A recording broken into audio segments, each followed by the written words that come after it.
Hello and welcome to the Rugby World Cup 2015 preview here on ThePapare.com, your home for the Rugby World Cup 2015 here in Sri Lanka. We're bringing you all the information as and when you want it here on ThePapare.com. We're analyzing the groups for you here on ThePapare. We've looked at groups A, B, and now we'll look at group C, and we'll be looking at group D as well. All those videos will be uploaded for you here on ThePapare. Now, group C is a very important group. Why? Because it features the favorites. It features the defending champions, and it also features some other teams that will be looking to make it to the World Cup. Group C, when we look at it, this is something like what it looks like. New Zealand right at the top there. Argentina is a team that did quite well at the Rugby Championship. They didn't finish last this time around, which is a real big thing for them. We've got Tonga. Tonga is a team that features quite a few wannabe All Blacks. If you remember Jonah Lomu, he's a guy that started off his rugby in Tonga. He's of Tongan origin, so lots of good players coming out of there. You look at the European qualifiers, second place in the European qualifiers next to Romania, and of course Namibia, who qualify in from the African continent. So they have also made it. So those two are quite weaker teams, so this group might be classed as one of the weaker teams. Now, what is the advantage of being in a weaker team? The fact is that you don't actually have to expend all your energy at the group stages, so it might be just a blessing in disguise for the two favorite teams to go through. That's New Zealand and, of course, Argentina. Looking at the defending champions, what can you say? New Zealand are everybody's favorite team here in Sri Lanka, and we are looking at one of the most experienced New Zealand sides ever to come out of Auckland, flying into London. Richie McCaw, of course, the most capped player in the history of world rugby, just broke another great player's record, Brian O'Driscoll. Brian O'Driscoll, as we all know, the great Irish centre, but Richie McCaw has done everything. He's scored tries, he's won turnovers, he's won tournaments, he's won matches. He finally got that monkey off the New Zealand back when he won in 2011, and he achieved his 100th game there against France as well. And we are looking at a coach also. When we look at Steve Hansen, he's the guy who was in charge last time as well in 2011. So he's got a lot of World Cup experience. Although he was second in command to Graham Henry, he has got all the experience of actually coaching the side, Stephen Hansen, which is what makes his New Zealand combination of captain and coach much more formidable than I think any other combinations there are out there. If you remember that try that Tony Woodcock scored against France in the final, that line-out move that they did, that was all down to Steve Hansen, or Shag, as the players like to call him. He's the one who was the brainchild behind all that. Will they miss Wayne Smith's expertise? Perhaps they will, but let's see what this coaching combination has got in store. They haven't played a single warm-up game in the lead-up. They only played Samoa a little while earlier on in the season. They got a bit of a bashing there as well, although they managed to win that game. But the New Zealand All Blacks with this captain and coach combination will be a really formidable one. Looking to capitalize on their successes in 1987 and 2011. Of course, these are some of the key players. Ma'anonu, one of the most experienced centers in world rugby, one of the most direct players in world rugby. He had an outstanding 2011. He played really well. Why? My theory personally is because Sonny Bill Williams was always knocking at the door. And I think he's been actually picked this time, Sonny Bill, just so that Ma'anonu doesn't rest on his laurels. He knows that he has to play every game at the top of his game because Sonny Bill Williams is waiting in the wings. Brodie Retallick is another man who has come up really to replace Brad Thorne. We all remember that 2011 combination where Brad Thorne really took those second row hits to a different level. Brodie Retallick is another enforcer who can do exactly that. Now, this man in the line-out is going to be crucial, but more important is the way he hits those rucks, the ball carries that he makes. He's done some outstanding running from second row as well. Who he will combine with is still something left out in the open. Only Steve Hansen knows that it probably will be Samuel Whitelock, but how they go about it will be really impressive. Brodie Retallick, key player for that forward pack.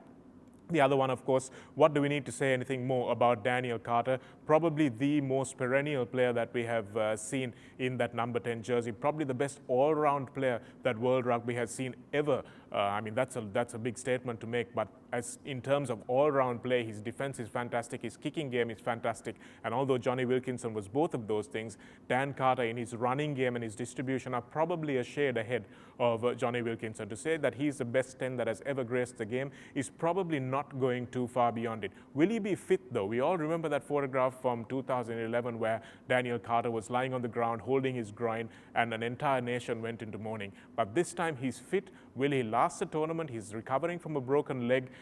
Is he off the boil? Is he in the same form that he was in? This is his 4th World Cup.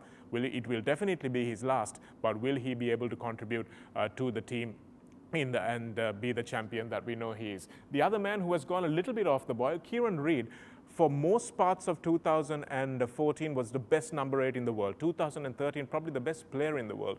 But recently, Kieran Reid has been kept under wraps. For me, it has almost looked deliberate that the All Blacks have kept him just a little bit away from the limelight. He's not doing those runs down the flank, and that's something that has concerned me a little bit. But one guy who has been doing a lot of running is Julian Savea. He's the best winger in the world at the moment. Graham Henry says that himself, and he should know because he saw this man around the paddock. And Julian Savea, look for him to take the Rugby World Cup by storm. He won't be a revelation like Jonah Lomu was in 1995, but he is certainly someone who is going to destroy a few defenders.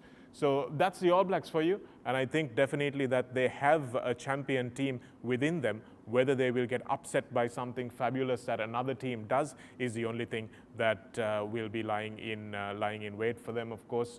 I think New Zealand will probably win this World Cup. If they don't, it's because they would have lost it rather than another team coming out and winning it.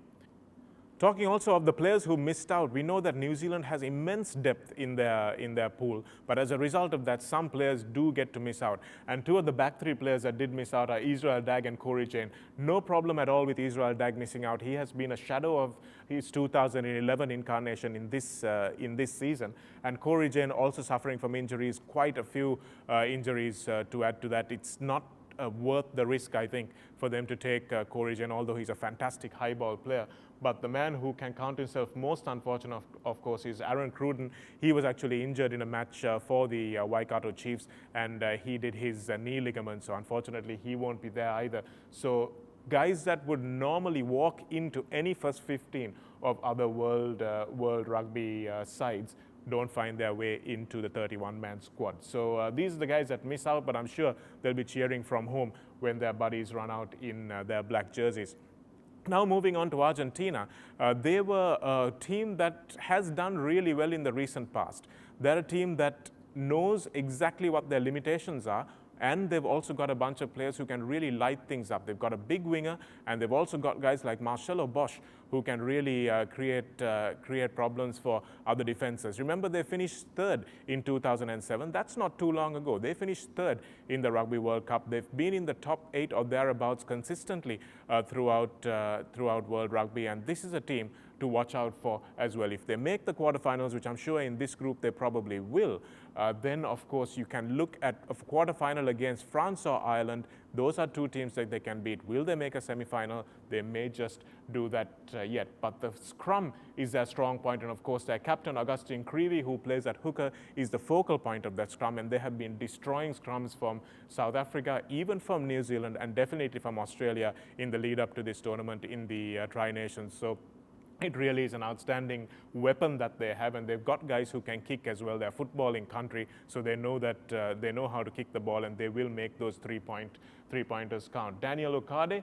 has done really well in charge of this team, but let's see whether he's got that World Cup experience. It will be the first time for him, of course.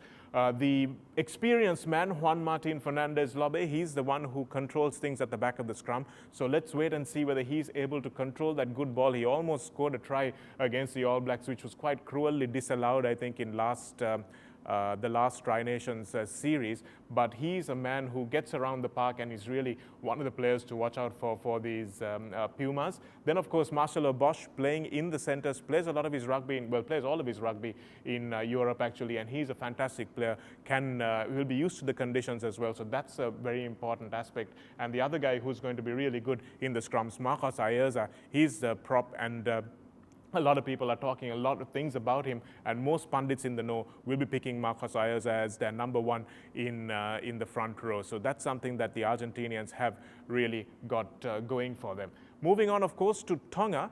Tonga is the other South Pacific island that comes in and creates trouble for whoever they play. And if you remember, they actually managed to beat France, who were World Cup runners-up in the 2011 edition of the World Cup. So let's wait and see whether Tonga has another giant-killing performance in them. Will they be able to beat the likes of Argentina? There's no way they're going to beat the likes of the All Blacks, but will they be able to beat the likes of Argentina by keeping the ball away from contact and trying to run behind those big Argentine forwards? That's something that will be an excellent matchup. So they're the third banned team in this group, and guys like Nili Latu, who've got so much World Cup experience, he will be the man tasked with leading this Tongan side, who have a lot of expectation on them. And of course, Mana Otai, he is their experienced coach. So let's wait and see whether these two can do the business. But we've got some key players also for the Tongan team.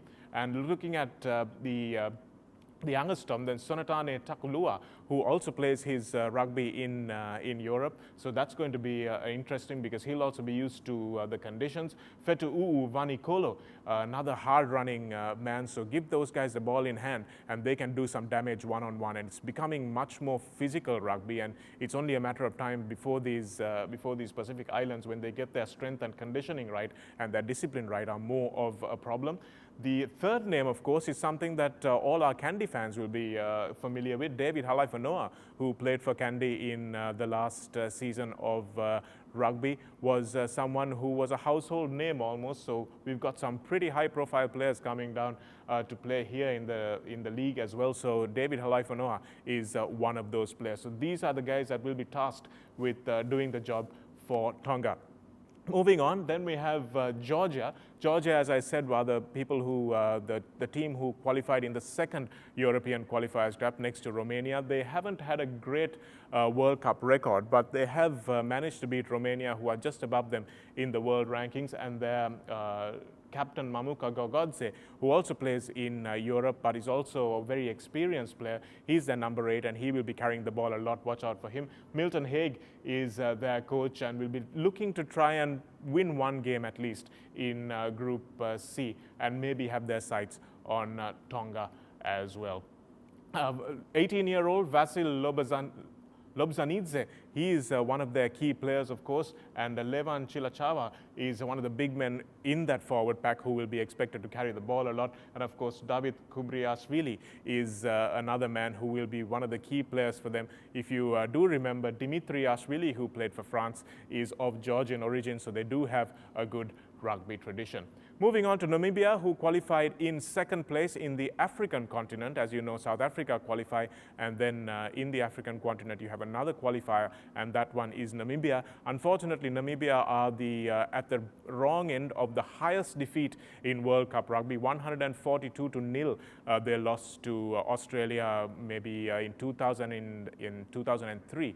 I think it was. It was unnecessary to concede so many points, and they certainly couldn't get even 3 points of their own, which was a bit of an embarrassment. So Namibian rugby hasn't been going very far forward recently, and although Jacques Burger, who plays for the Saracens, is an outstanding player, he's probably the only one who is able to really hold his own among other international stand-up players.